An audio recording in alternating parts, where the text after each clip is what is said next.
So for this video, guys, I want to show you a way I go and beat cover 4 drop type coverage, no matter if it's in cover, the 3-4 odd or the nickel 3-3-5 odd, something that's not a matching principal cover 4 and how I'm kind of bombing it. And then also on the second part is I want to talk about the meta defense when it comes to the 3-3-5 odd, where people are now using this play, the linebacker cross 3 show 2, and they're taking the short side corner and putting him in a quarters deep fourth coverage. I want to show you how we can attack that as well, okay?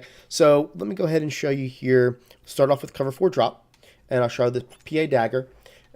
All I'm going to do here is put them in the deep fourths. We're going to put the A on a streak, put the Y on a drag, and we're going to motion this B over. And we want to hike it about 5 yards in when he motions, because when he goes up the field, ideally we want him to kind of start his upward movement on the hash marks, right? So I'll kind of show you what I mean. Kind of hike it right about here. You can see that he goes up the field. That might have been a little too late because I made the guy bump on him. So it's not going to look the same. I'm just going to kind of throw the ball away. But let me show you basically what I mean. I kind of didn't do it the exact way that I wanted to. So basically it's like this. And I just want to make sure I got this defense baseline so we can at least kind of mimic what you're going to see. And we'll move this guy over, and we'll hike it right about there. See how it goes up the hash marks? That's where you want to throw it. And you're going to be able to throw this ball over that player for the one-play score opportunity. I'll show it to you again just so you can see it, so you can get the timing right. Is you want to hike it when you want them to turn up on the hash marks, okay? So basically hike it like this right about here. You can see how he goes up the hash mark. That's how I might kind of miss it a little bit, but it's better to miss it there than too late. And you're going to see that you're going to be able to kind of bomb it over there.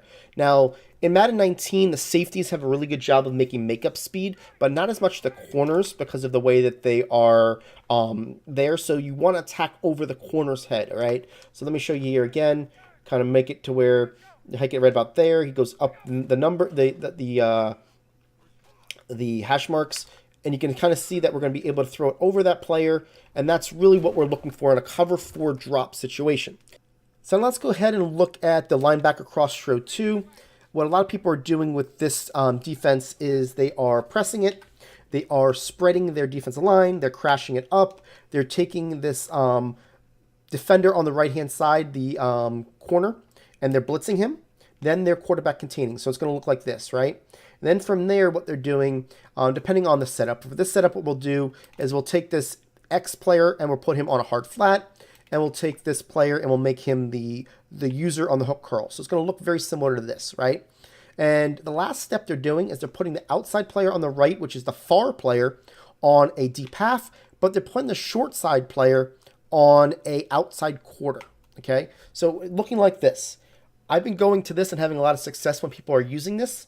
And where I'm using this cover 4 type look, where I'm actually blocking my tight end.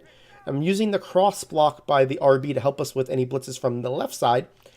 And I'm taking the Y, putting him on a drag, and then doing the same thing with this player, where we're going to hike it right about that same spot so it goes up the field on those plays. And then what I'm going to do is I'm going to bomb him over the quarters side. Okay? And the reason why it works is because the quarters is not going to go deep enough. Let me show you what it is. Because we've got that inside player here on the dagger route. See how he's going right here? He's going through the middle. That's going to suck that player down, and you're going to be able to bomb him over the top. Now, don't get me wrong. This is not something that everybody does when it comes to this defense, but it is something that I'm finding the higher level players that I'm playing are doing this, okay? Boogs is doing this.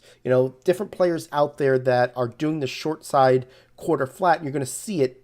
And you want to be able to beat that. You do different tests. Remember we told you if you do the linebacker show 2 and they're they're pressing, we can go to the X dig play. And a lot of times you're going to be able to go ahead and get the unbumpable on the right-hand side to get over there. And we're going to be able to throw it. That was obviously got hit at the wrong time. But you're testing that play route. Well, now you're testing the left side of the field for a one-play score. And what I'm saying is I would not suggest you doing this on situations to where it can affect the outcome of the game. 2nd and 1, maybe, or maybe it's at the end of the half where you need something to kind of get a big play. It's not something that you think you're going to have a big drive. You need that play. These are the type of things that you want in your arsenal to make it happen. That's why I'm putting it on the play call sheet, because it is something I've had success with. Am I going to have success with it all the time? Absolutely not. The reason why is that they're sending a heavy blitz, and you do need a little bit more time, but it is a play that I have gone to and connected with several times in order to get some great plays, and people kind of scratch their head and it's like, I didn't expect to get beat by that, because they haven't been beat by that. And that's why we wanted to give you the play designs to make that work.